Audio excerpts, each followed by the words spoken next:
What's good, party people? This is According to the Woods, and I have the honor and privilege of having back the inventor of the NWO, a former WCW president. He is a former executive producer for Impact Wrestling. He's been everywhere, and even an AWA announcer, and I don't think AWA gets enough love, but he's the one, the only, Eric Bischoff. Eric, what's going on? I am having just a perfect day, man. Just a perfect day. Grateful to be alive. Grateful to be alive. I love it. I love it. And this is a kind of a somber day for me, and it has been since 2013 because my mom actually passed away. This is her anniversary, and I promise you, kind of off air, a fun little WCW story about my mom. And here I will go, and I'll lead with this. There was a WCW house show at the Forum in Inglewood, where my mom was actually working at City Hall in the mayor's office, and she saw that and saw my joy to want to go, but we didn't have enough money. So my mom actually put a bit of her rent check late so we can purchase tickets for myself, my sister, and one of my friends to go. And that friend actually hit me up and what have you. So on the anniversary of her passing, to have you on, it's a great honor. Wow. First of all, thank you for sharing that. And it never ceases to amaze me, no matter how many people I talk to or what I do, where I go, when I'm in a wrestling kind of environment, live shows, Comic Cons, that kind of stuff. How many people have such strong memories regarding their family, sometimes friends, that all kind of evolved around wrestling? It's a very, I don't know, it brings people together. As weird as that sounds, because it's basically men and women beating the hell out of each other in a fictional environment. But I mean, that's a little different. But the fact that so many families are attracted to it, I've heard so many stories about, people that are in their 40s and 50s who, I used to watch wrestling with my dad, or my mom used to love wrestling. Or in my case, my grandmother's who turned me on to professional wrestling when I lived in Detroit when I was about 6 or 8 years old.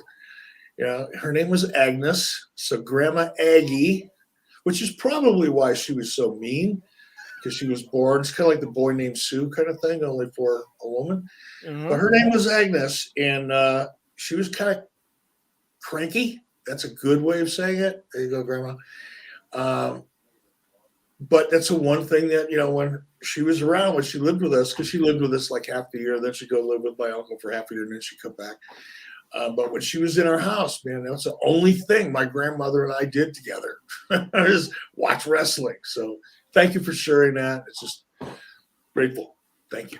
Well, my condolences on Granny Agnes and her passing. But that's cool that you also have that. And also, my mom was like, Eric Bischoff is easy on the eyes. So that's one thing that I actually was a WCW guy during the Monday Night Wars, because you were on the TV rather than the other show. So there's that. Well, that's very cool. And that's another thing I've been noticing now for a long time is I'm really over with people's mothers. Now, that's probably always been the case to a degree, just being honest about it, because, look at me, right? Yeah. Pretty much.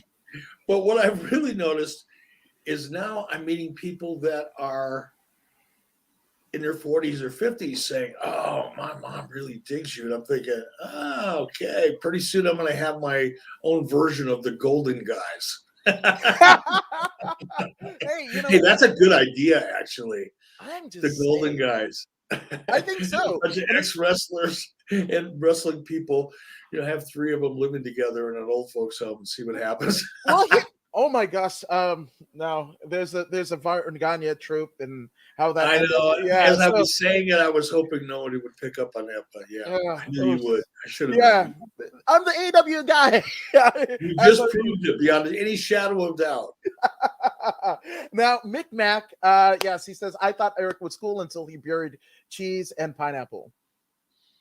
Look, evidently we've created something here, and it was probably Mick Mac that started it all, because he is the consummate shit disturber.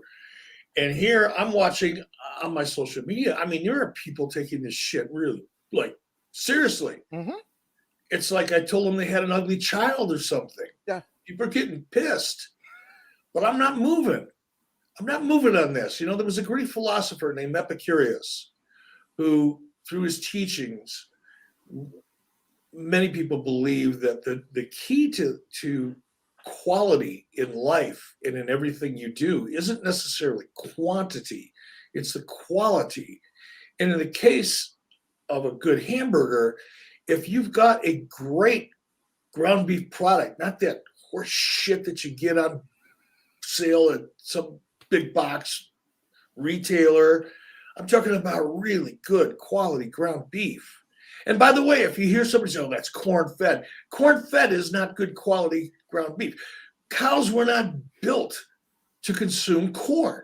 True. They were created to consume grasses, Mm-hmm. not corn. Mm-hmm. And all of that sugar in that corn, sure, it makes them fat, but it doesn't make them good. So there's a little education on ground beef, Micmac. Now, when you find a good quality, and I prefer organically grown grass-fed beef because then at least I know what I'm not getting, right? And no hormones, no steroids, none of that crap. I don't do that. But you get a good cut of meat off a cow like that, and you season it properly, you put it on a grill, and you cook it properly, you don't need to hide the flavor or the lack thereof by just piling a bunch of shit on it that isn't supposed to be there. That's why they do that. They do it to make it look bigger because most people go, oh, I'm really hungry. I want to eat whatever is the biggest, not the best, but the biggest, right? So you get these grocery people that serve hamburgers and they're giving you the lousiest, just, if you really knew what it was, you wouldn't eat it. But, and they know it tastes like shit or doesn't have any flavor, is more appropriate. So what do they do to give it flavor? They dump a bunch of shit on it and you think you're getting a better deal because it's bigger. That's why people eat cheese and shit on their hamburgers, because they're so used to it, they don't know the difference. Oh, I mean, you're not wrong though, and sorry, vegans. Of course, I'm not wrong. No, you're not wrong. You're not wrong. And I'm in California, Southern California, where Disney. You go to Disneyland, buy a hamburger, and that shit has never been actual beef, and it has. For 25 years at the very least. So I'm just saying, but it's big as shit. You can Instagram it and whatever, but like again, hopefully it justifies the fucking $30 price tag along with it. Here's another thing. When you go into a McDonald's or you go into anywhere that serves burgers, right? You get your hamburger, and in the palms of your hands, piled underneath piles of tomatoes that don't taste like tomatoes and lettuce that tastes like lettuce because it doesn't have a flavor, it just has a texture, right? You're looking at a hamburger patty that is probably the result of over 100 different cows. Because when this stuff is processed the way it's processed, I encourage everybody to watch a documentary called Food Matters. Okay, you'll learn a thing or two. I did. But you're looking at a piece of meat that it's come from it's all assimilated from over 100 cows. Who the fuck wants to eat that? You gonna tell me one of those cows just isn't nasty? Maybe 5? So you got 5% of nasty cow in your burger. I don't want no nasty cow. No. None of that. We don't want no nasty cow out here. No. Nasty cow. And Coach Rob says Coach Rob approved. He approves of everything that you said about burger, and meat consumption in general. So and by the way, I think we are the silent meat eaters. We're the silent burger lovers. Those of us who are willing to speak out against the tyranny that's been imposed upon us by big box grocery stores and fast food restaurants into thinking that just because it's fucking big and it has shit that looks like vegetables on it, that it actually tastes good, right? And now that I've spoken out vociferously, both on streaming platforms and digitally, all of a sudden, out of the woodwork comes all these people who agree with us, like Rob. It's empowering. Damn it. I love this. This is it. We're 10 minutes in, and we didn't even talk anything about wrestling. Again, this is what you bring to the table. I'm sorry to get you all fired up, but I mean, this is gold. This is absolute gold. And Rocky Nelson says, I grew up watching Don Owens Portland territory and then AWA, and then I found out there was more. That's an awesome kind of introduction to pro wrestling. Don Owens and then AWA. Good job, Rocky. So let me ask you. I remember when I first, when it hit me in the face that wrestling isn't real. Like I always kind of went, even as a little kid, I lived in a neighborhood where you fought 3 times a day. Mm-hmm. I got beat up on my way to school. I got beat up at lunch when Bob Calise and Paul Donahue would find me in a bathroom and take the 35 cents my mother gave me that morning. And then I get beat up on my way home. So I know what it looks like to be in combat. Even as a young kid, I knew because I did it 3 times a day. And then I'd watch these big guys in the ring and I'm going, it don't make no sense to me. Growing up as a kid in Detroit, I got beat up 3 times a day. But I'm not buying that. So I always had that kind of subliminal thing going in my head, even as an 8-year-old, right? But when it kicked me in the head like a horse was when I moved from Detroit to Pittsburgh. Mm.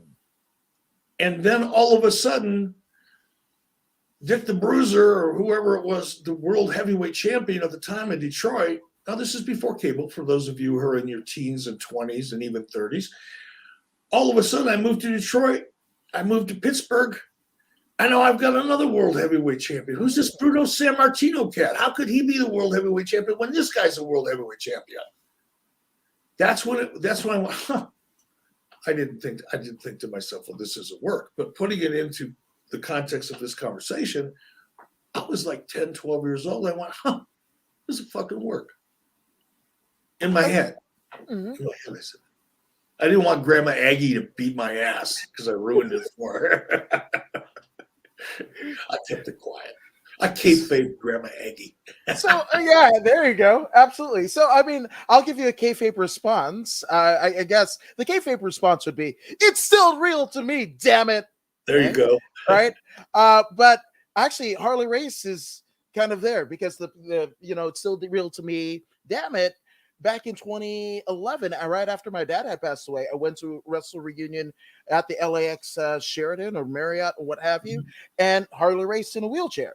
So I'm like, you can't fake that, right? But also, Harley was on this Fox show when they had the masked magician that was, telling all of the magician secret, David Copperfield and all that, whatever. But allegedly, supposedly, Harley was the booker of the Pro Wrestling Isn't Real Fox Incarnation show. So Harley Race is both my kayfabe and my shoot response to that.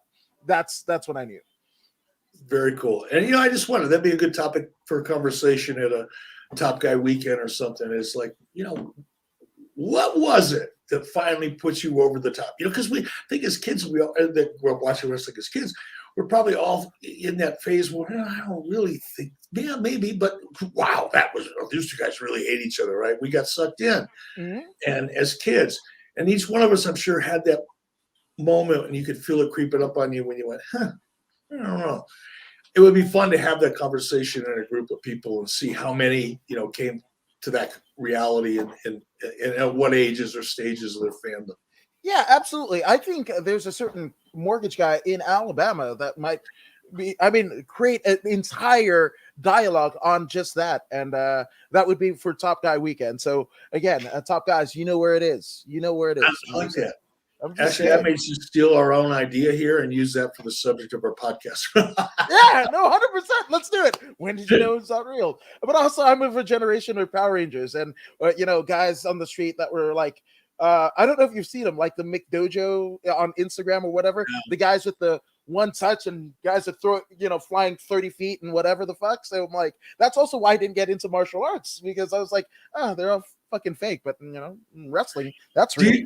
Because I spent a lot of time in the martial arts, and I still peripherally, track it a little bit. I've actually learned to really love looking at judo video. I mean, judo is a fascinating art. I was never drawn to it, back when I was really interested in, even before I actually got into martial arts, I had a long interest in it, wanting to do it. It was aspirational for me. But I was never drawn to judo for whatever reason. And just now, after watching it, I think I started watching it at the Olympics, actually, this past one. I was like, this is really interesting stuff. I guess I was never attracted to it as a martial art because from a practical point of view, I don't know if I'd want to rely on that. I'd like to know it, but if you only got one go-to, I wouldn't have picked judo, right? Yeah. For me, it would have either been boxing or kickback karate. Well, but now watching it, it's like I'm fascinated. I love watching it. No, 100%. Well, for me, that was the closest thing as a 6 or 7-year-old kid to pro wrestling, right? So to me, strapping on the gi and the whole deal and the bowing and the uchimagas and whatever the fuck and whatever, that was the closest thing to wrestling. That was what I got at my local community center and grappling, right? But all it took for me to kind of get away from it was actually my mom doing her hair. Shout out to Mom. And I was there late, so I didn't get to stretch, and I got dumped on my head, and I was like, "Fuck this, I'm out."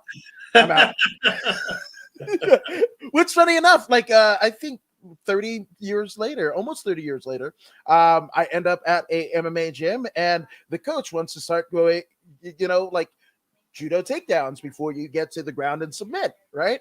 Well, I have a friend, Francis Bowen, and that dude is like a 6 Dan black belt, whatever, and much taller than I. And all he would do is just throw me again on my head until I pissed myself. So shout out to you, Francis. Shout out to you. And it's like, me, Eric Bischoff? Absolutely. Take no notice. I'm just saying that is him. And he actually says, according to Woods, you got a great Eric Bischoff lookalike. Almost had me fooled. Are you the real Eric Bischoff? I was going to say I'm the only one I know, but that's not true because there's a fireman that's living in New York somewhere with my name that I'm sure has to bear the brunt of that burden every single day. Some kids are literally on the bike with NWO shirts. We're like, too sweet, too sweet. That's it. Shout out to you, Bischoff in upstate New York. I'm just saying. Let's see. And Rob says, I met Dick the Bruiser and Killer Kowalski as a kid in Detroit, and that made me a fan. Did you kind of watch any of the Dick the Bruiser or Killer Kowalski? Obviously, Killer Kowalski in his training of China and Triple H and a litany of other, Perry Saturn, is a Hall of Famer. But, I mean, any memories or interactions with either one? Dick the Bruiser, yeah. Killer Kowalski, I don't remember. I would imagine that Killer Kowalski went through the Detroit territory at some point. I would think so. But I don't remember him. But Dick the Bruiser, absolutely. Dick the Bruiser, was kind of like, he was the AWA version of the Crusher in Detroit. Right?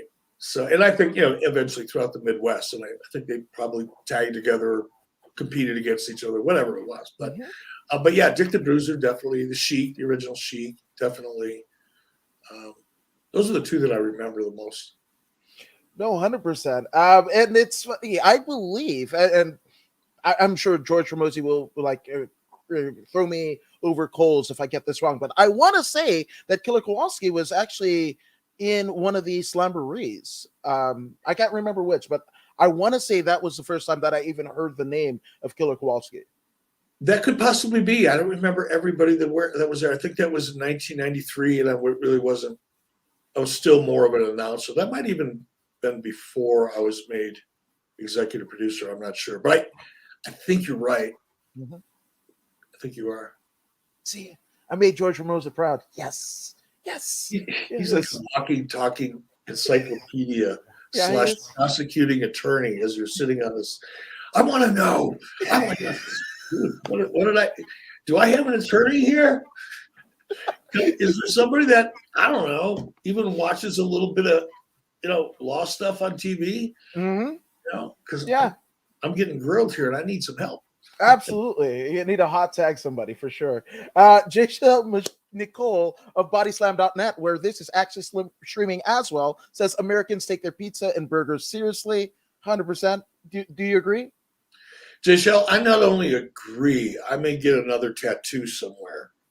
Pizzas and burgers, and with over an American flag.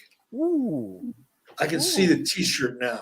Jayshell, we could get rich. Yes. There you go. I'm just saying. So there's a what is it? It's going to be the top seller next to Box of Gimmicks and all of the stuff that the mortgage guy he creates, right? Yeah, you know what's interesting about pizzas too is, and I'm sure burgers as well, but pizza is probably, and pizza didn't really exist in this country until the early 50s, right? And even then it was mostly on the East Coast because of Italian families, coming into the East Coast and settling into New York and up and down the Eastern Seaboard there. So there's just historically always been really, really great pizza on the East Coast, but it's got its own unique style, right? A New York pizza is going to be different than a Chicago. Chicago's got great pizza, but it's completely different than what you would find in New York. Mm-hmm. So I think what we love in a pizza has a lot more to do with where we grew up than anything else. When I lived in Minnesota, the pizzas there, you go out for a pizza, they were so bland because people, in my experience, I know I'm generalizing, but it's my experience, generally don't like a lot of really spicy food. It's kind of a northern Midwestern thing because a lot of that culture were Norwegians and Germans and people from Britain that all kind of tended to move into that part of the country faster because of logging and all the things that were kind of inherent with what they did for a living before they moved here from wherever they moved here from. But food there is kind of bland. So the pizza was a good quality pizza, but it just didn't have the same fullness of flavor in the sauces. In particular, like I like, spiced Italian sausage. Spicier the better, because I like that robust assault on my taste buds. People in Minnesota don't like that. So I think a lot of our passion for pizza, and probably to a lesser degree burgers, says a lot more about where we grew up loving pizza than anything. I agree. But in terms of like the Norwegians liking bland stuff, don't they have there's a salted fish or something? It's called lutefisk. It is like rancid. It is horrible. I'm going to tell you a quick story. I had this friend in college. His name was Bob Grinberg, Groenberg. Okay. All right. Swedish Norwegian family. Very Swedish Norwegian family. Mm-hmm. And I think we were freshmen in college or sophomores in college. And we said, hey, let's go deer hunting together. He said, yeah, my family owns a farm way up in northern Minnesota, like way up in northern Minnesota. You could throw a Frisbee if the wind was blowing from the south in Minnesota and it could land in Canada. That's how far north they were. Wow. So I got all excited. They lived out in an old farmhouse. They were really traditional, Swedes, right? Food, the meatballs, all the stuff they made, because the night before opening a deer is like a big night, right, for people that do that stuff. Mm-hmm. So traditional old farm style, Swedish style, dinner. And then they started cooking lutefisk for the next day. And I never heard of a lutefisk before. And all of a sudden, I'd be outside with fresh air. It's kind of cold and crisp. And then you walk in the house, it's like somebody's cooking garbage. Somebody set a dumpster on fire in here. This is horrible. What the hell? And all the the older Swedes and a couple of them, the older ones, came over on a boat. So this is like pretty first quarter of the generational kind of culture. And they're all excited about eating this fish. So I didn't want to be rude, right? I had to pretend I was excited. Ooh, that was hard. And I sat down and I choked some of it down, and I just don't get it, man. I do not get lutefisk. It is horrible. Mm-hmm. Yeah. I mean, regionals, right? I mean, especially when you get into international, like Fiji, we have kava, which is it's a ceremonial drink, and it tastes like it has the effect on your tongue of like 1,000, consuming 1,000 pineapples one after the other without the sweet.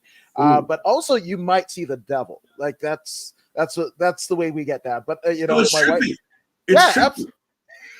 yes, I'd absolutely, try that. I'd try yeah. that. All right, there See you that go. devil, I'd whip his ass. That's something I want to book. I'm just saying. Maybe I can commentate. I'm just saying. Yes, and then Mick Mac says people wanted to cancel Eric Bischoff and said that he was anti-American. Nope, that's not the truth. So Mick Mac is taking credit for it. He says, "You're welcome, everyone." Well, okay, Mick. There goes shit disturbing Mick Mac. Yeah, absolutely. And we all know you live for Shawn Michaels' super kick. You know, Rocky, you know better than that. Come on. I'm just saying. And no more corned beef. I actually love corned beef. So, we got some fighting words, Alan Roque. But with your fight stance, I'm not. I'm gonna be like people on Twitter. I'm gonna talk shit on the internet, and I won't say it to your face. I wouldn't either at this stage of my life. But if you would have caught me 20 years ago, we would have done it just for the hell of it and gone out for a beer. Maybe 30 years ago. but I like corned beef as well. I don't eat it very often. It's kind of a specialty for me. But I like corned beef, man. You give me a good corned beef sandwich with the right stuff in it. Baby. Yeah, I'm just saying. And this explains a lot. But McMack says he loves fresh kangaroo meat, which says everything. You ruined my childhood. I've had it, and I agree. I mean, I couldn't eat one. I tried it when I was in Australia.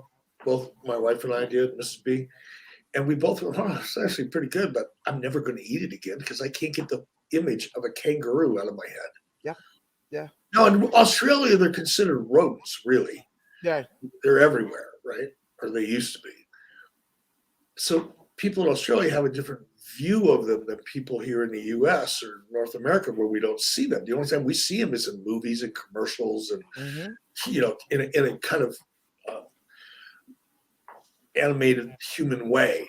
Yeah, Kanga, Winnie the Pooh. Just saying. Yeah, I mean, it'd be like someone here eating a dog, which people do, but it's like like who does that? But to each their own. To each their own. And Big Mac says, next you will say cheese doesn't go with Vegemite. Nothing goes with Vegemite. My mom's from a British Commonwealth. Nothing goes. That shit is like. Do you remember, Eric? I Love Lucy and the commercial. Sure. Right. You remember the Vita Vita Vegemin? Yes, absolutely. But you remember the Vita Vita Vegemin commercial that she did, right? Yeah. Okay. So Vegemite is that, but in solid form without the alcohol. Because, Lucy was able to get sauced on Vita Vita Vegemin. You just one scoop of Vegemite, it's like licking a fucking rock. So, I mean, as a Commonwealther, fuck Vegemite, eh? Well, and you know what, Mick? Next time I go to Australia, and hopefully it'll be soon. I don't know when Australia is ever going to open up for foreign visitors, but I'll give that a try because I've been to Australia 3, 4, 5 times, and 4 times I think. I've never tried Vegemite. And typically when I go to another country, that's the first thing I do is seek out something that's unique to that particular culture or that part of the world. Because who wouldn't want to do that? I don't get that. That's the first thing that I do. And usually the more unique is, the more I'm drawn to it. But for whatever reason, I never touched a Vegemite sandwich. I always think of that song. Who's that? There was a Vegemite set. The Men at Work. Land Down Under. Come on. Yeah. Yes. Yeah. I didn't even know what a Vegemite sandwich was till that song came up. Wow, that's something. If you want to get a bunch of Islanders, if you got a bunch of Islanders in a room and you want to break bread, you put on that fucking song.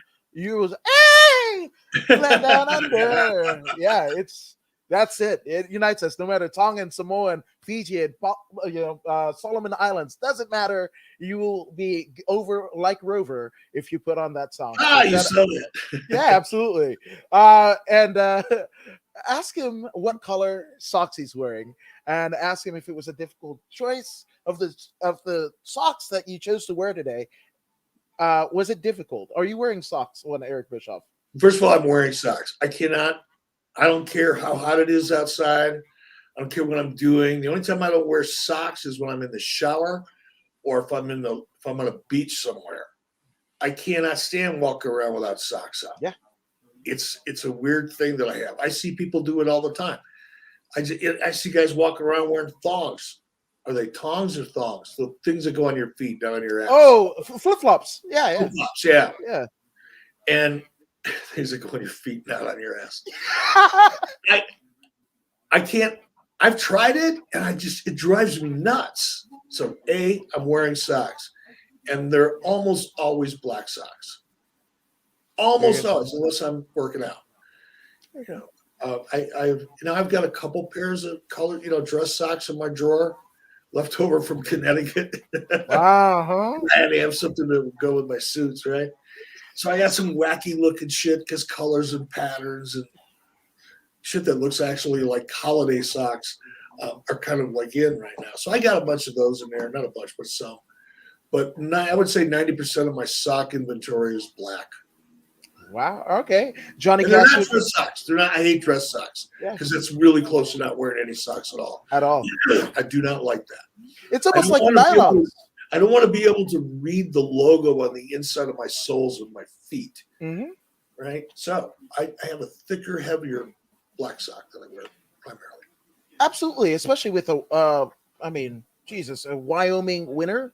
I mean, you have to have something thick on your feet because those turn into wool socks right around November. Yeah, absolutely. And speaking of Wyoming, I actually attribute you moving there first as the reason why, and the sole reason why Kanye West moved to Wyoming, stone's throw away from you. So thank you or not for that. No, Kanye's kind of left town. Oh, He bought up a bunch of property, started, I'm building on commercial property here in town. And I think when the divorce went down or on its way, Kanye, he goes by Ye now, right? yeah, I think so. And since we used to live in the same zip code, it's certainly cool with him if I call him Ye, like we're buddies, right? But yeah, Ye picked up all his shit. He had a ranch called the Monster Lake Ranch. It had 2 really nice trout fishing lakes on it. Beautiful, beautiful piece of property. He paid $14 million for it and then dumped probably another 5 into it. No, maybe not that much, about 3.5 into it. And then when the divorce hit, he was like, sell it. And now it's up for sale for $11 million. He just sold, you may have seen it on TMZ this week. He had a whole fleet of Ford F-150 Raptors. The staff on his property and a lot of the people that were running his business and all that. He had, I don't know how many, 8 or 10 of them. And he found a local Ford dealership here in town to oversee an auction. And he auctioned all of them off. I think his was a 2018 that he sold for $90,000, which is about 50% more than it's worth. But hey, good for him. But he's selling all of his shit. Ye's no longer a neighbor. I was really disappointed to hear that. Oh man. And you know what's cool? So are the people here in Cody, because I know people have perceptions, right? Everybody has a perception of what other people are like or what other areas of the country are like. And when Kanye decided it made news, right? Everybody here was excited. Now, there's not a lot of minorities in this town. That's true. But they were all excited. And what made it even cooler is when Kanye came to town, again, some people have this perception of what he would be like. It's the exact opposite. He would come in, sit down at the same restaurant everybody else goes to, didn't have it sectioned off, didn't bring his security or his entourage in, didn't expect any kind of different service. He was very polite, very cordial, and very respectful. And it's like this town fell in love with him. Wow. Which is something that people wouldn't guess because people get it, like I said, they have perceptions. But it was, the town is really sorry to see him go. He came to town, he had a religious service at the museum. Right. It was hugely, hugely attended. And he just ingratiated himself and became ingrained in the community really quickly. So it was just about 6 months ago that we heard he was going to go in a different direction. So now everything's up for sale. So we got $11 million laying around. I know where we can get a good deal on Kanye's ranch. Yeah, absolutely. And if you need a mortgage guy, again, I think we're the whole deal. We're the complete package. Yes, not Lex Luger total package, but I'm just saying. Well, And Marie Shadows of the Squared Circle podcast says, "I make bison burgers. Do you dig the bison burgers? I do. I do. I do. Now, there's two classes of bison burgers, right? There's wild bison, which is a little tough to come by. Possible, but not easy. You can't buy it over the counter because the only way you can take a wild buffalo is to hunt it, and it's illegal to sell meat that you've hunted. So there you go on that. But, you have range-fed bison, and then you have bison that are basically raised much like cattle are raised. They're not in the wild. They're not eating what they normally eat. They're eating foods that's designed to make them fatter faster. And it's still better than beef because it's naturally leaner. It's a leaner, richer, denser meat, right? Like if you ate a bison steak, you would know you're eating something that's different, but you couldn't quite put your finger on the flavor, but you would really notice the texture. It's just a richer, fuller texture. But I love bison either way. I've never harvested one myself, but I have purchased it that's raised in its own environment and grazes, all that kind of good stuff. And it's fantastic. And I mean, bison roam free in Wyoming, don't they? Yeah, there are wild bison here. There's a ton of them down towards Jackson Hole. I live on the east entrance of the Yellowstone National Park. Jackson Hole is on the south entrance, or in the south entrance. We get them here. Like if you were here this weekend, we could get them in my truck. Probably not yet because it's not quite cold enough.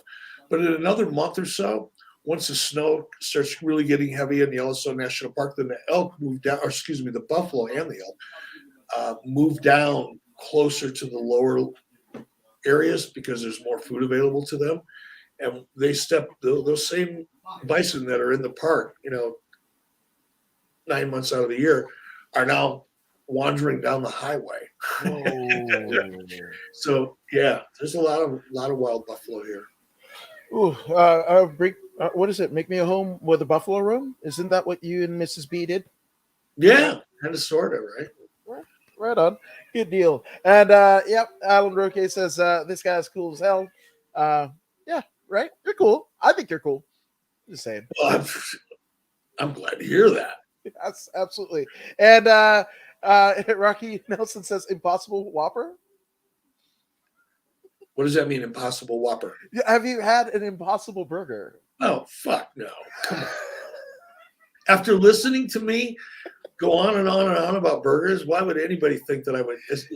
A fast food burger to me is just the nastiest thing. I'd go hungry for 3 days before I'd eat a fast food burger. Yeah. No, couldn't do it.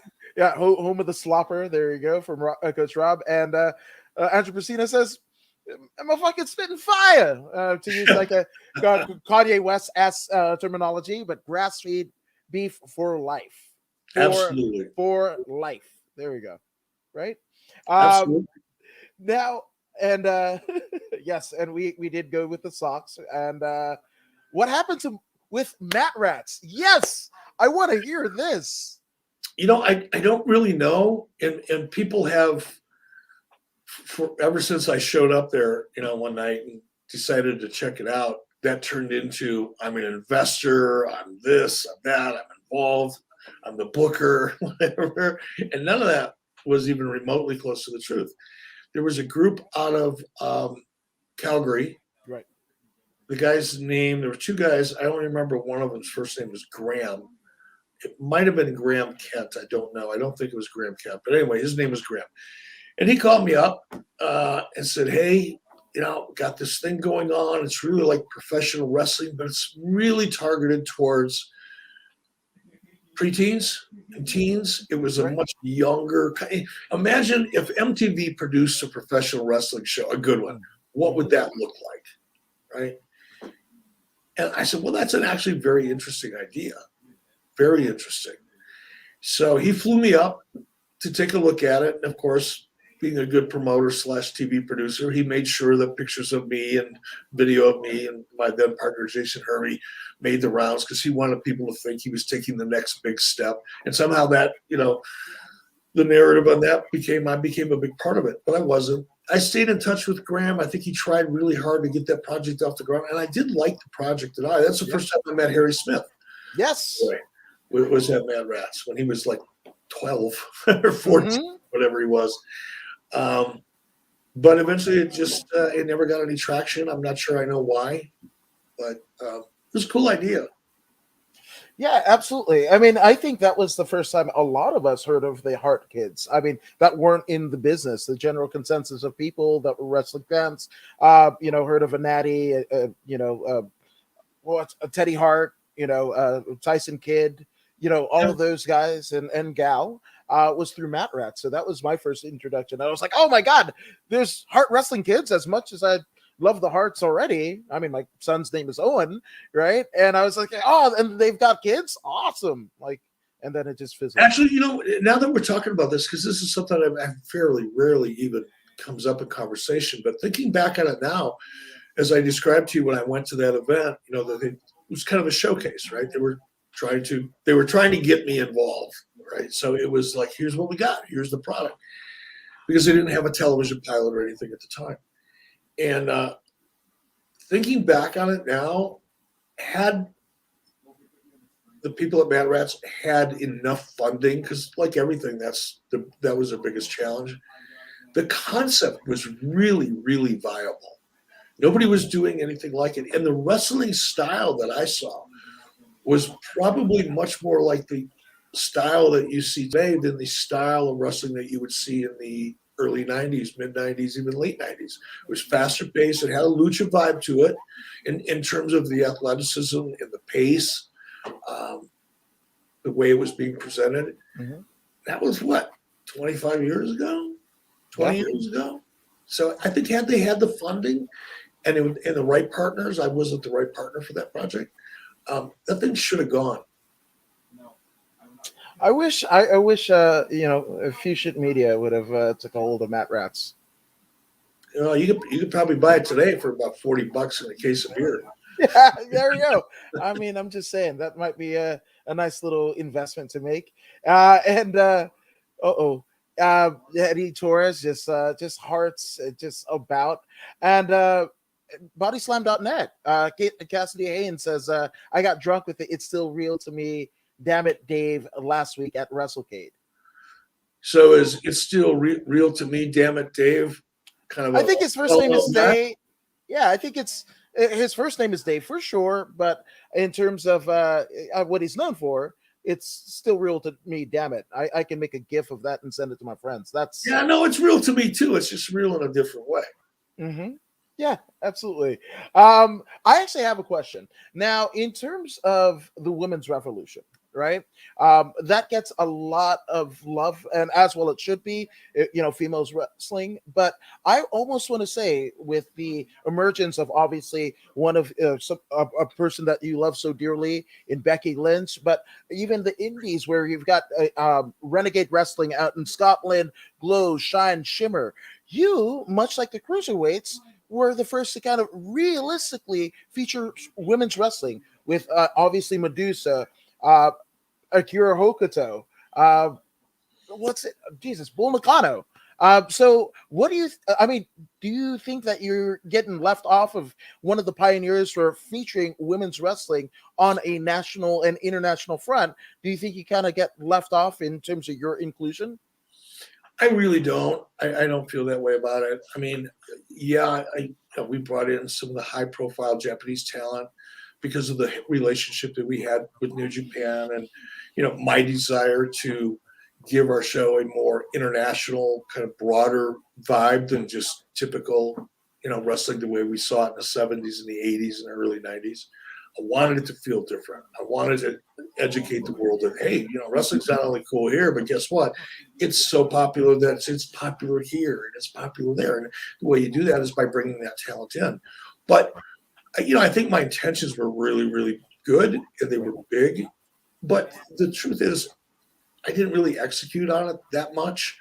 Part of that had to do with just the availability of women at that time who were good enough to be a part of a national television show. And there weren't a lot. There were some, right, but not a lot. It wasn't until really the WWE transitioned out of the diva arm candy, dog and collar panty matches and shit like that. Once the WWE got out of that way of presenting women as a part of the cast of the show and started developing and seeking out really, top level women performers, that's when it really started to happen, in my opinion. The rest of us just, a little bit here, a little bit there, but not enough of a big commitment. Not that it was because we didn't want to, but there just wasn't the talent available to really support it 365 days a year. WWE created that by starting to showcase women in a more traditional presentation inside of the ring, as opposed to arm candy. That's who deserves that, really. I like it. That's a pretty judicious answer. I'm with it. Which I guess Cassidy Haynes says, I want to hear more about Bischoff busting Sting's balls for his hands. He was actually running the camera for Sean Ross Sapp's interview with Eric in Jacksonville for Okay. Right. So you busting Sting's balls for his hands. Well, I didn't at the time, of course. Right. That whole tan thing came up probably because of the podcast. In Conrad, this was kind of early on in the podcast, so our conversations were much more contentious at the time than they are now. We just have fun, right? It's like we're sitting around a table having a beer, eating a hamburger with no lettuce and tomato and mayonnaise and bullshit. But back then, a lot of our conversations were a little bit stiff, and Conrad's like beating me up for the decision I made, and I had to try to explain why I made the decision I made with regard to Sting and Hogan. And part of that was Sting wasn't prepared mentally, mostly mentally, as well as physically. He hadn't put in any time. It was clear to me. He looked like me as opposed to looking like, somebody that is a professional wrestler at that level. And the tan was one example. It's one small example, but it's the one that stuck. So I never busted his balls. Certainly I wouldn't have done that with Sting. I had a different relationship with Sting. I wouldn't need to say something that was disrespectful to him at that time, especially. But it came up as a conversation while I was trying to explain why I did what I did. So yeah, Sting and I have never talked about that. By the way, we've been together a couple times, and I think when Steve's a funny kind of guy. When he's got something he wants to talk to you about, like he makes eye contact with you, and he doesn't break eye. He doesn't even blink, and then he gets this smile on his face. So he's staring at you and smiling, and you're going, "Huh." He's pissed off about something. He wants to talk about something. But we've not had that conversation yet. Next time I see him staring at me and smiling, I'm going to go to him, okay, let's get this over with. Let's get it over with. You want to know why I pointed out the tan? And have at it. Absolutely. Which, for me, as a young wrestling fan that grew up primarily on the WWF, it was actually Sting versus the Great Muta in WCW when I was flipping channels and I saw that and I was like, oh, there's a whole new wrestling everything, here. And Sting, oh my gosh, two guys with face fame, but Sting is just surfer blonde Sting, Venice Beach, California. So where, in terms of like the pantheons of wrestling, do you think he's in your top 10, top 15? Oh, definitely. I'm knocking on. We'd skip over the top 10, move right into the top 5. I like it. And it's funny though. Sting is not. It's funny. You'll have a hard time finding anybody that's successful as a as a professional wrestler who isn't really inherently good at self-promotion. Some people are really, really good at it. But being a good self-promoter, whether you're on camera doing it to build, interest in a match or storyline, or whether you're on the outside kind of marketing yourself as your character, you've got to be pretty good at that. Sting is good at it. He just doesn't like it. You don't see him on social media much. I don't think I would shock anybody to suggest that. Perhaps, I don't know this for a fact, but I doubt that he's even posting his own stuff. He's probably got somebody doing that for him, that he trusts. But I don't know if that's true. I could be wrong. Right. And it's not a bad thing if he does. A lot of people do that. You just don't know. But he's kind of a quiet loner. And I think that's one of the reasons why he just goes out there and keeps doing what he's been doing for the last 30 years and doing it at a very high level. But he doesn't put himself over. He doesn't market himself. Well, that's salt of the earth. And I dig that, because there can be some inflated egos in entertainment, but specifically wrestling.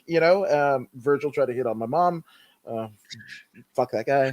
Did I tell you? Have you and I talked here since I saw Virgil last? Yes, absolutely. After 83 weeks. But yeah.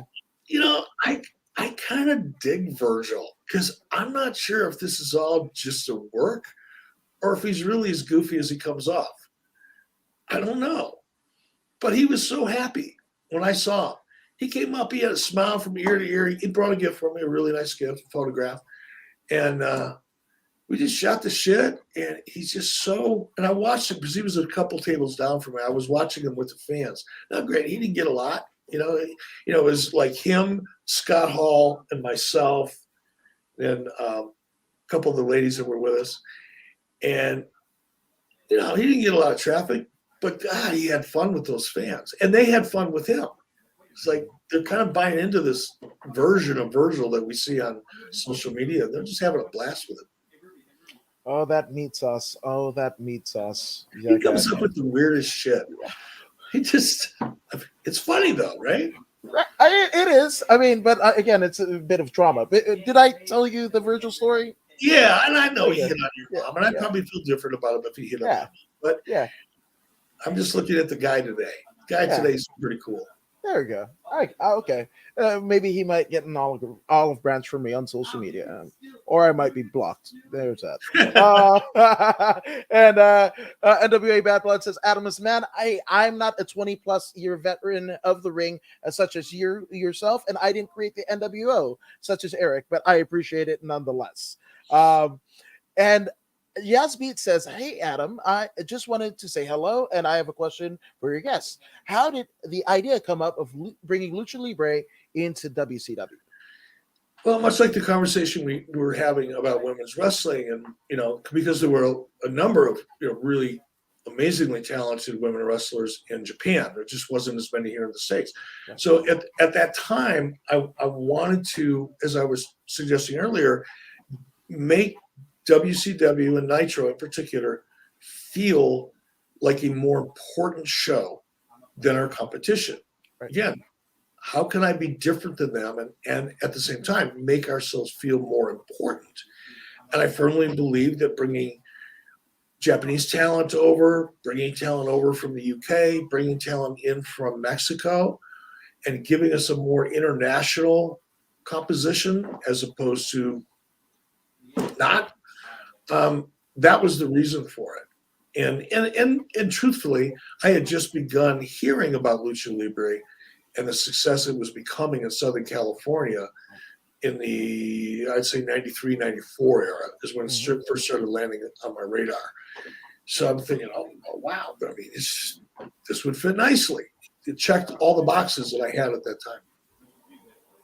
I like it. I mean, I love all types of wrestling, but my first exposure to both strong style, by way of, a lot of people that you brought over, the Ultimate Dragon, flanked by Sonny Ono, right? But then also the first time I saw Lucha Libre was on WCW TV. So thank you for kind of expanding my horizons and expectations of what I thought pro wrestling would and should be. That was cool. Thank you. Yes. Speaking of Sonny Ono, NWA Bad Blood says Sonny Ono told him some funny stories about your trip to North Korea. Do you have any stories? And I know we went over this in the kind of the reprieve of the Dark Side of the Ring episode, but I mean, any stories? I mean, nothing that's funny. I have to say one of the most profound experiences I had while I was in the business, profound in its own unique way, really, was when I got up one morning. You've probably heard the story, but I got up one morning back in '95 when we went to North Korea. I was running a lot. I loved running. I've always loved to run, and I was in a pretty good groove. So I wanted to keep running while I was in Korea. And it's also a good way to keep your body clock kind of adjusted. You can kind of control when you get tired or not. So I got up one morning about 6 o'clock in the morning. It was still dark out. Got dressed and walked out of my hotel and went through a jog through the streets of downtown Pyongyang, North Korea. Oh, by the way, we were constantly shadowed by the North Korean government's version of the CIA or Secret Service while we're there. They call them attachés. My attaché was a woman, very nice, professional. But she had left. She thought, she was going to come back probably at 8 o'clock in the morning, right? Follow me around for the rest of the day.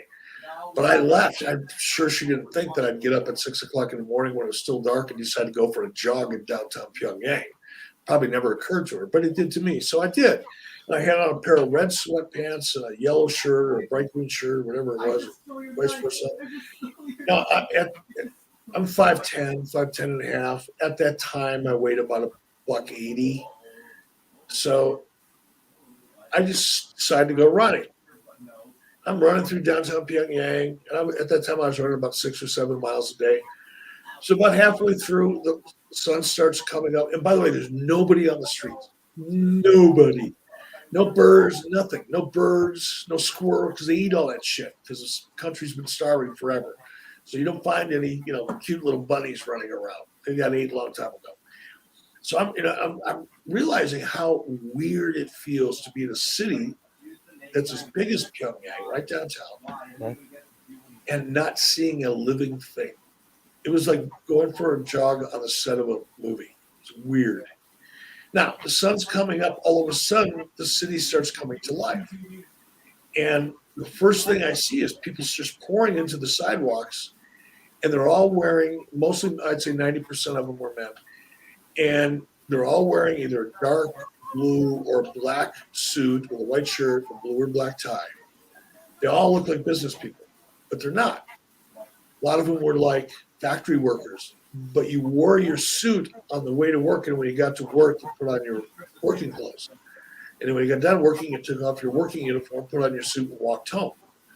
It gives the appearance of a wealthy society when, in fact, they're starving to death. It's a really weird thing. Anyway, I digress. So as it's getting lighter and lighter, now little kids are coming out, right? And by the time I got pretty close to my hotel, the kids who were out on the street, and you'd see 8, 10, 15 kids on the street corner, all dressed in their school uniforms, holding up a flag of the dear leader, as they're referred to in North Korea. And it was a weird experience. And now it's getting really crowded. And I'm running down the street, and I look up ahead of me, and those people in the suits and shit, they parted. It was like the Red Sea thing. They just like hugging the wall. They were terrified of me because they had never seen a Westerner in real life. We've only seen them in movie clips or news clips, documentaries, and propaganda and shit. Mm-hmm. I was like, I was the evil American that they've all been taught to hate since the first time they stepped into their government school system, and they're indoctrinated with propaganda. To me, I was the living devil to these people. That left such a as I said, profound impression on me. I'll never forget it. In many respects, it's kind of like one of the things I'm most grateful for.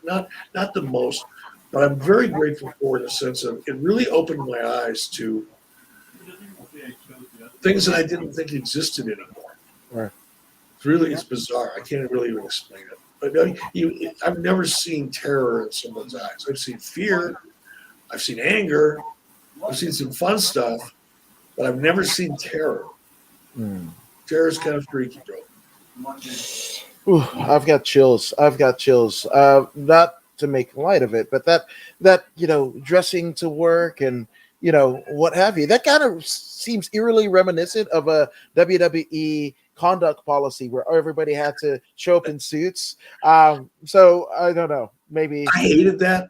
By the way, in my case, well, in everybody's, I had to wear a suit on a plane or a sport coat. And I don't think I had to have a tie, but my dress code was I had to wear a sport coat. And if you're wearing a sport coat, you're going to wear dress shoes. I mean, to get dressed up to fly for 5.5 hours on a plane, it was I hate this.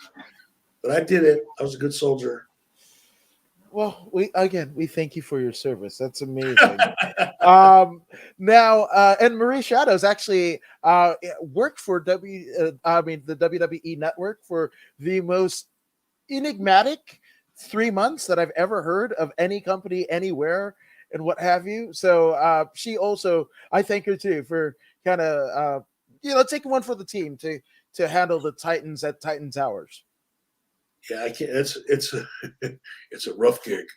It's a rough gig, absolutely.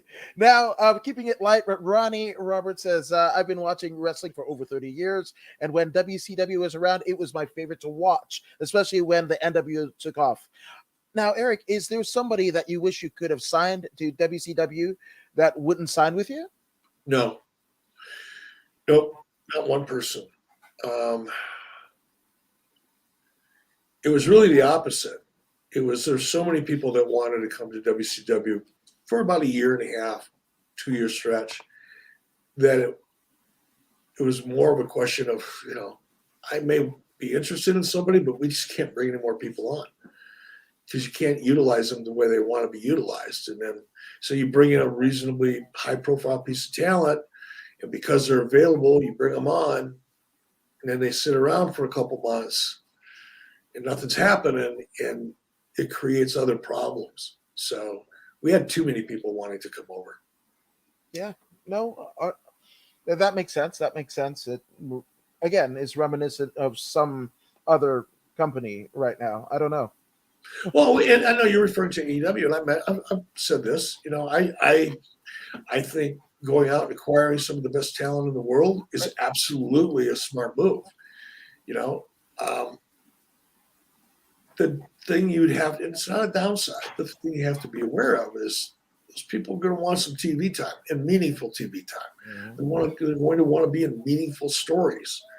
They're going to want to play out in front of a crowd. That's why they're performers. That's what they're driven. They want to get out there and do their thing. They want to get on that stage and connect with that audience or learn how to if they don't already know. And you just need to be aware that, you got to be careful. It's like inventory. You got to control your inventory, whether you're making widgets in a factory or whether you're producing wrestling. In the case of wrestling, these are performers. These are human beings. These are people with passion. And some of them have patience. Some of them don't. Right. And you just need to be sure you don't stack too many of those people up because it'll create a vibe. And that vibe is very contagious. So that's what I mean by managing it. No, absolutely. And I agree. That's the catch-22 of, people saying, oh, you're hiring ex WWE talent or Ring of Honor talent, whatever. But I mean, if these are world-class competitors and for us, there was a generation of talent that almost missed The Rock and Austin when they left to Hollywood and, took the ball, went home respectively. And they didn't get the tutelage of, a lot of veterans. Now you have AEW that are gearing up to kind of groom their own stars, but then also they have, imagine if you're Darby Allin, you can go to Sting, Dean Malenko, Arn Anderson, Tully Blanchard. Like and get kind of like new eyes on a particular situation. So, man, right on, right on. Okay, there we go. Oh, I'm So sorry. I thought that was a statement, not a question. I'm sorry. yeah, no, absolutely. And Jay Nicole says, let's do it with the Burger Pizza flag tattoo T-shirt. Pro Wrestling Tees would love it. So there we go. We'll get on. McMac, I know you're listening. You need to hit me with a couple tweets on that, and let's see if we can make this happen. I can see the logo in my head. Okay. Well, did you see the edit that McMac made of you? I've seen a couple. Okay. Well, I don't respond to them because I don't want to encourage bad behavior.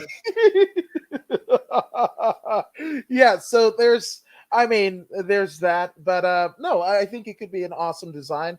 But in terms of McMac's edit, it was a bunch of us. It was George Ramosa in a 80s rock, kind of ensemble. Then it was me doing me stuff and Christy. But there would be alternating shots of you looking like, in some shots you look like Santa Claus because you had long hair and the whole beard deal, and then Kenny Rogers. So there you go. No, I haven't seen that one yet, but Mick is very artistic, and I'll take a look at that. I did see the one that he posted the other day of me with really long hair, big old scraggly beard.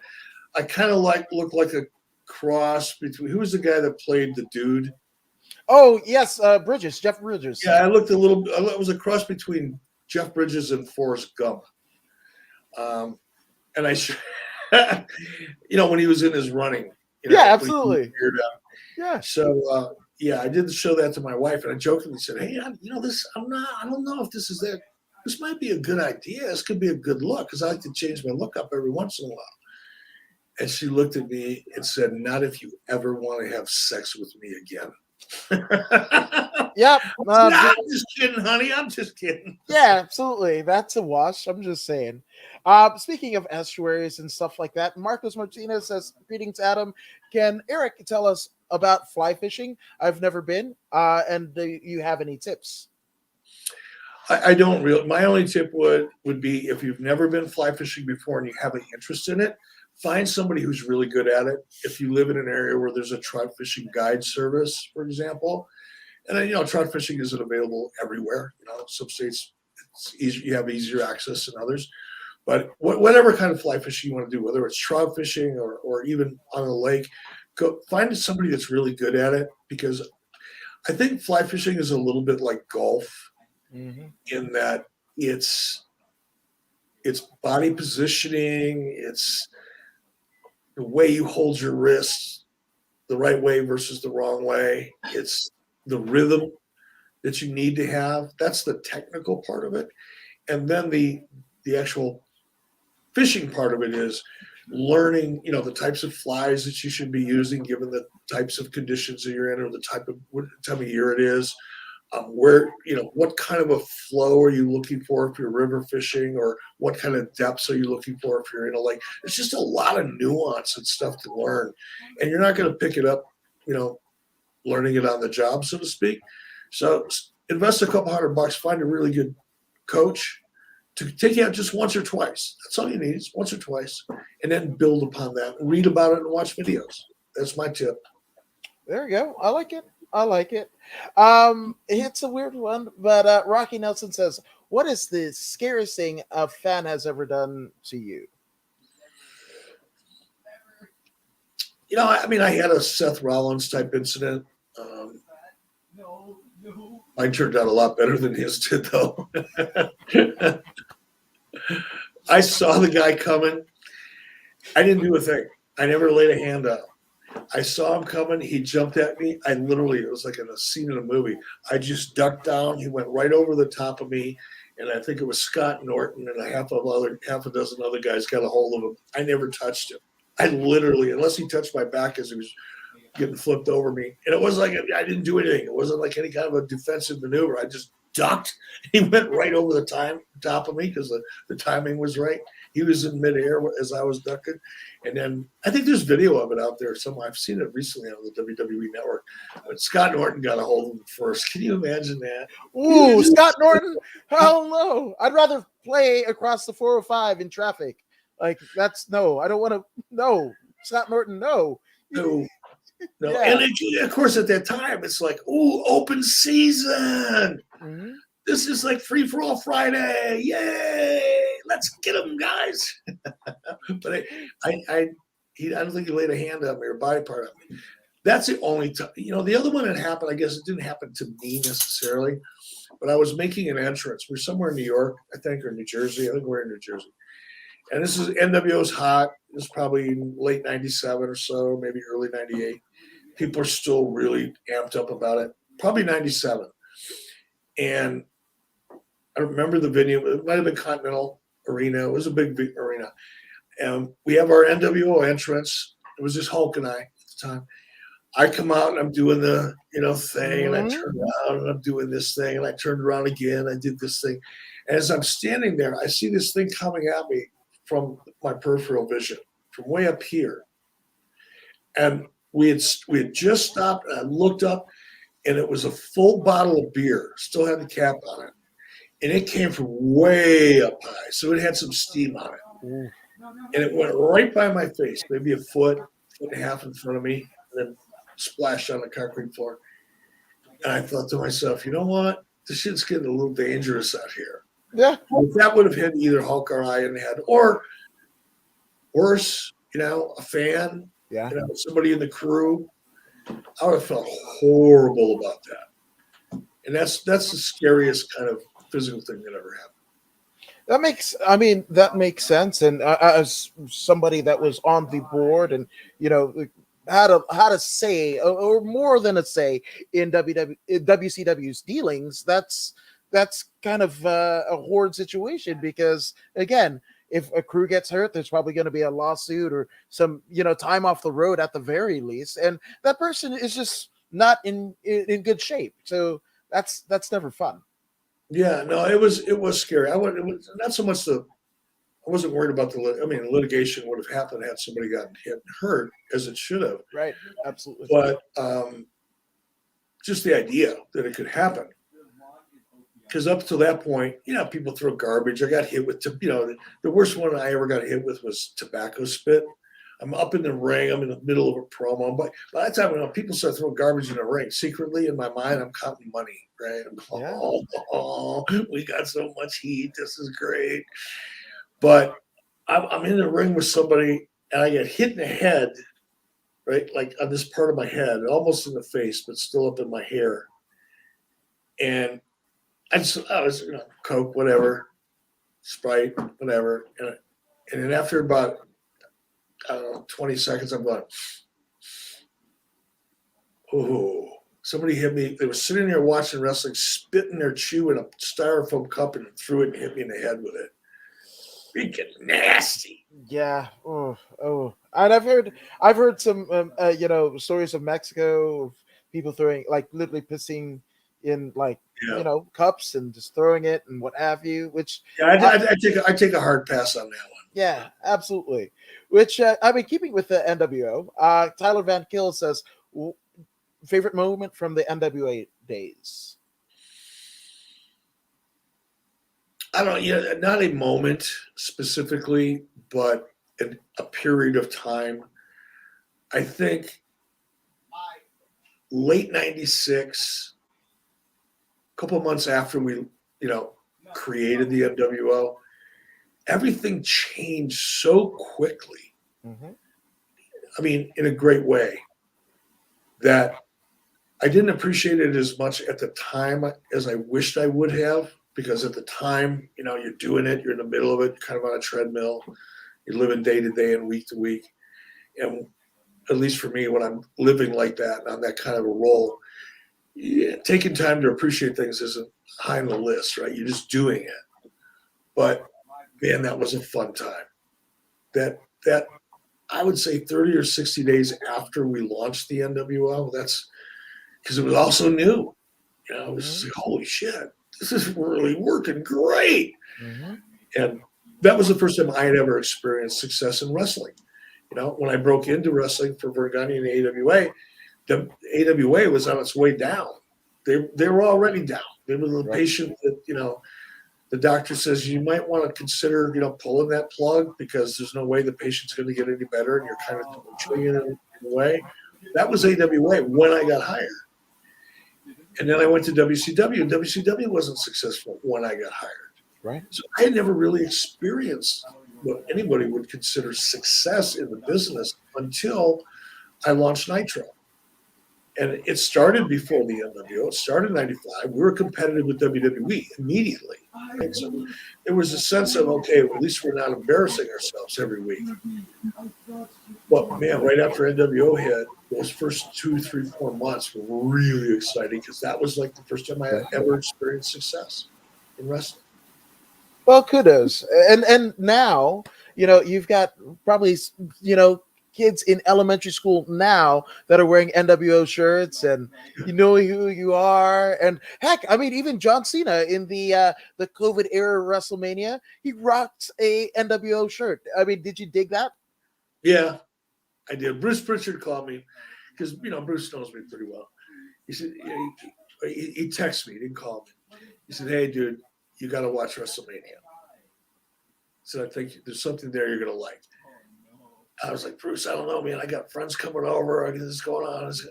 Eric, watch WrestleMania. What? Okay, I'm going to watch WrestleMania. I could tell that time he was telling me to watch it. And I did. It was great. The whole scene was great. Everything associated with that moment, I thought was executed flawlessly. No, absolutely. And that was one of the last times that we saw, you know, a great in John Cena, you know, in the ring in the WWE before he makes his ascension to Hollywood, which he's doing great now. So it's cool that, yeah, so it's cool that he, you know, one of the lasting impressions or the last impressions that he made on the WWE universe was rocking an NWO shirt. I had to get the kid over. Yeah, exactly. I think so. I agree. I agree. Now, I have a couple of questions because I'm a huge Misfits fan, right? And Danzig fan, and a huge Kiss fan. And they are huge wrestling fans, right? The bands and what have you. Whose idea was to bring in the Misfits to work with Vampiro, or, you know, Kiss to kind of work with Dale Torborg or the Kiss Demon? Kiss was my idea. That one was mine. But there was an effort to try to find different ways of tying in to pop culture within our demo. So, you know, we're 18 to 34, 18 to 49-year-old males was our demo, right? But I wanted to attract audiences in those respective demos that weren't necessarily wrestling fans. That's how you convert people, right? You either show up every Sunday and you preach to your choir, or you find a way to reach out to the community and build a bigger congregation. We were preaching quite well to our choir, but I wanted to expand it. I wanted it to be a more diverse audience as opposed to just wrestling fans. So there was obviously Kiss, Misfits, as you pointed out, Insane Clown Posse, Master P. Right. There was a lot of different, and even those are diverse kind of segments of those demos, right? So that's where it started from. As far as the Misfits, I don't know who identified Misfits to be the correct, you know, fit there. I don't remember, and I only remember Kiss because I initiated it. Yeah, there we go. Were you a Kiss fan, or are you a Kiss fan? No, I wasn't at all. Really? No, when Kiss was at its peak, I was more of a classic rock. Well, at the time, it wasn't called classic rock, but I guess it was. But I was more of the. I kind of have 3 eras of music in my life. Growing up as a kid, it was all Motown. Smokey Robinson and Miracles, Temptations, Gladys Knight and the Pips. That was the music of my childhood. When I moved from Detroit, and part of this is as you get older, your taste changed too. But by the time I got to Pittsburgh, now I'm in my I think I turned 13 in Pittsburgh. I'm in Pittsburgh for a couple of years, and now I'm more of a classic rock guy. Got out of Pittsburgh, and I spent a little time in the country genre. For whatever reason, I just like country music for a long stretch. Wow. And now I'm kind of all over the map. There was a period of my time where I was really into classical music, which I don't even know why. Well, I do know why. I used to have my own airplane, and I would fly cross country a lot. I loved flying, and I had a stereo in my plane. So once you get up there high enough and you're on a long stretch, you're not anywhere near your landing destination. I would like turn on the music and set up my autopilot, so the plane's basically flying itself.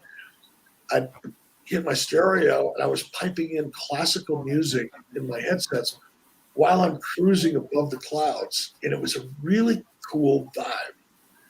It just put me in a different state of mind altogether. Not necessarily relaxing, but calming. And it was a beautiful experience. And so I started listening to classical music every time I flew. So yeah, I think I said this to you before. If anybody finds my playlist, they're going to study it. They're going to, what kind of person would do this? Mm-hmm. This is weird. There's no rhyme or reason to any of this. What's in there now?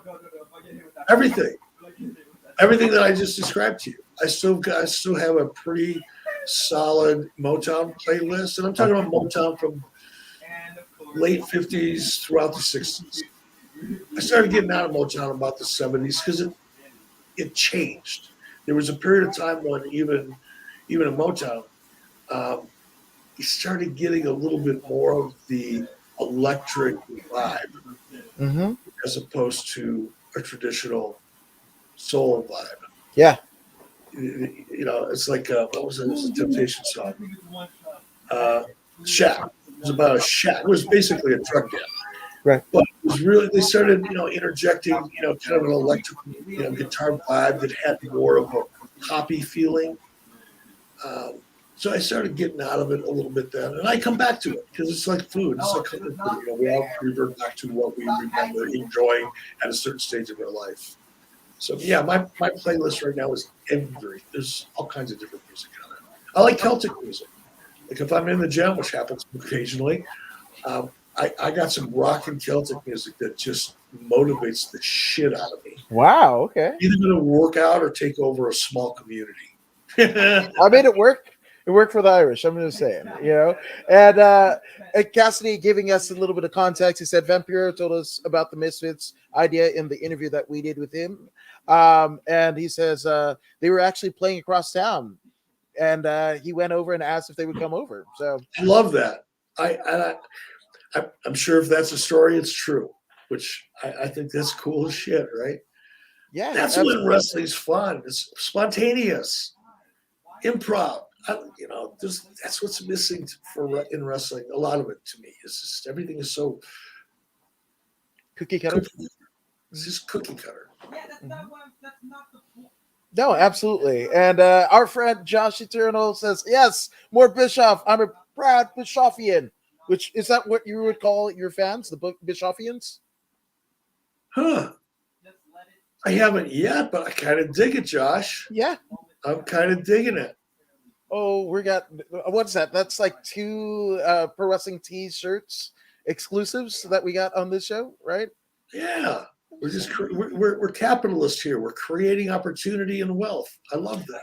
Absolutely. And yeah, absolutely. I dig it. Josh actually has a question, and he's like, Eric, I have always noticed a big difference between your promos in WCW and your WWE promos. Your WCW promos had a slow burn feel, while your WWE ones were very fast paced. So did you make the decision to speed up your promos in the WWE? No, I mean, the difference, and that's a really good observation because it's absolutely true. When I was in WWE, I was calling the shots. I could deliver my promo if it was designed to go 2 minutes, but it was moving towards 2.5. But if it was feeling good, I'd go with it. Mm-hmm. Who's going to fire me, right?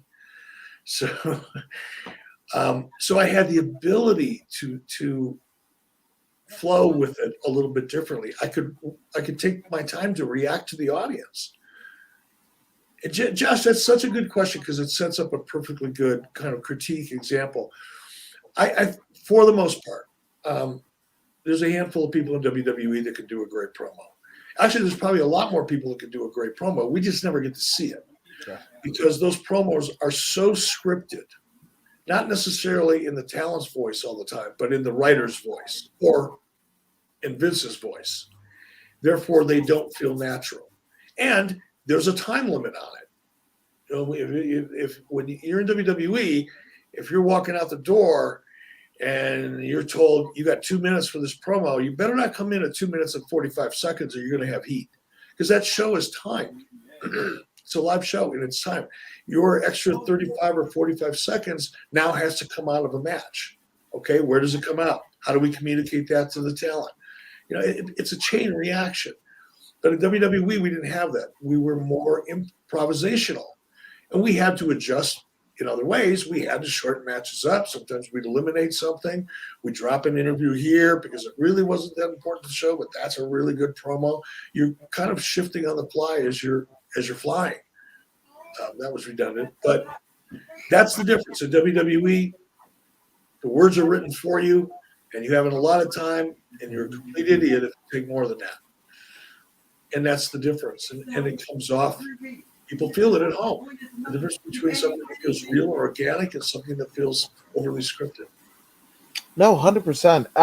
And check out the Slim Dusty song called Dunkin' and Pub with No Beer. That's his recommendation. Okay. That's a frightening thought. I'm not sure I'll listen to the song just because it's a scary thought. Yeah, absolutely. Oh, you haven't heard the Bloodhound Gang. There's a whole genre of like they have a song called Foxtrot Unicorn Charlie Kilo. If you get, it's all references. I used to be a pilot. Everybody speaks in that kind of military alphabet speak. Yeah, absolutely. So that's a fun one. And one of the other differences, right? One of the things that I loved about WCW is how the ring sounded, and I actually missed that. So, I mean, was that? Do you know, or were you involved with, the audio presentation? What we heard at home? To some degree, yes. I don't recall ever having a conversation with anybody about the sound of the ring, because there was nothing wrong with the sound of the ring. It wasn't something that we felt needed to be addressed. But I think the reason that you noticed that had a lot more to do with the ring construction than it had to do with any effort to modulate the sound in the ring or control that. Our rings were just built differently, and therefore they had a different sound to them. But I don't recall ever. I had input like in music mix and levels, and sometimes we modified the crowd reactions to things. Even sometimes we wanted the crowd to sound bigger, and it's very, very incremental. It becomes too noticeable. But or if they're chanting something we didn't necessarily want to be on live television, that type of thing. But in terms of the ambiance, I don't recall ever having any of those conversations. No, it's for me, just the presentation. It was like WCW where the big boys play, and that promo of the WCW and a guy crushing with his fist and what have you, and then the sound of the ring. To me, I was like, oh, these are the bad motherfuckers here. Like, yeah, I'll go back and try to notice that. Because I think the WCW ring had more give to it. WCW or the WWE ring was kind of is known for being kind of a stiff ring. Yeah, hurt more. And our rings were a little smaller too, but that wouldn't have affected the sound. Ours were 18 by 18. WWE's were 20 by 20. 20. Yeah, absolutely. And Josh says, Eric, what indie wrestler who never made it to the WWE or WCW would you say that you learned from the most? Do you have one? No, because I never really followed the indie thing until the last few years. Now I do it just because I like the vibe of it. Not sometimes I don't. I mean, there's some really horrible shit out there, but some of it, I get the same vibe when I'm backstage because they're all young people. They're all aspirational. They're all aspiring to take that next step, and it's the newness of it, and it's like a newfound love, right? It's different.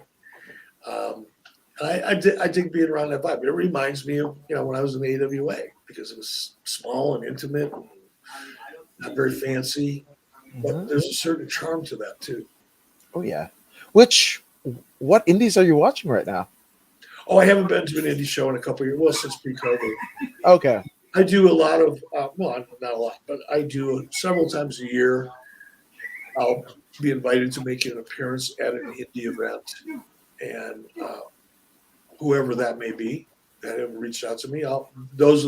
It's not like I'm following people, but I'm making appearances at different indie shows around the country, and some of them, like I said, I was, less than impressed with, but some of them I've been overly impressed with. So it's always fun just go out and explore. It's kind of like a pub crawl. You just take a taste here and move on and hit the next spot down the road. Absolutely. And Josh Eternal says, and thanks, Eric. Hashtag Bishoffians Unite. Bishoffians Unite. I had to do it justice. All right. Now, last but not least, greatest rib that you have seen or heard about. It could either be you or somebody else. We could name we can have the parties remain nameless, but best rib that you've heard or seen. I don't have one. Ooh. I don't have one. Okay, let me just lay this out here, all right? This is like self-discovery. Okay. I can never remember a joke. Oh. Okay. Somebody can tell me a joke that'll make me double over laughing. Borderline losing control of my bodily functions. And I'll forget it within an hour. Why is that? I think it's because you're handling a lot of shit. I don't know, man, but it's like I've heard so many funny ribs over the years, so many of them, hundreds of them. And I double over and I laugh, but I don't remember them. I can't even lie about it. I don't even remember enough to kind of add some of my own detail and flavor. I just don't remember. The same way I don't remember jokes, no matter how funny they are. I don't know why that is. Self-preservation. Maybe deep down inside, I know if I start ribbing people, they're going to rib me back, and I'd rather not deal with it. Yeah. I don't know, but I don't have one. I'm sure there are funny ones out there. There's a lot of gross ones out there. We've all heard those. I don't even like talking about those. But I like, a real funny rib. That's, under the right situations, those are fun. They can be team building moments as long as they don't go too far. Yeah, absolutely.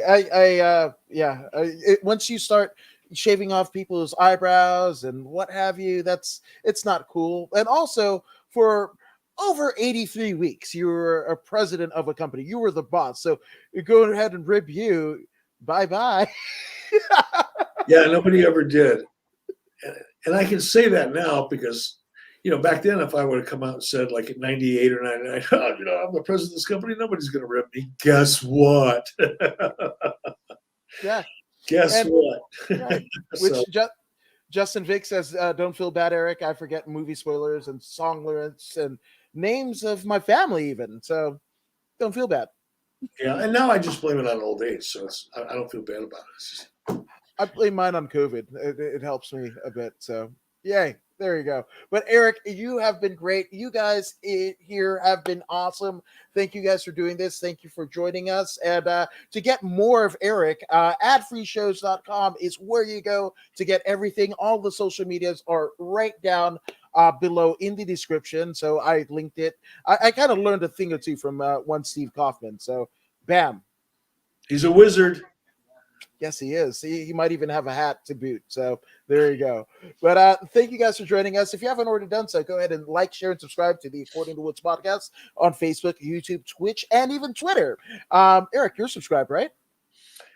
Yes. I'm going to subscribe. Dang right. So go ahead and be like the one and only legendary Eric Bischoff and subscribe to the According to Woods podcast. But if you don't believe me or Eric Bischoff, and I don't know why you wouldn't, here's Pro Wrestler Zeta Zhang. Hey, this is Zeta Zhang.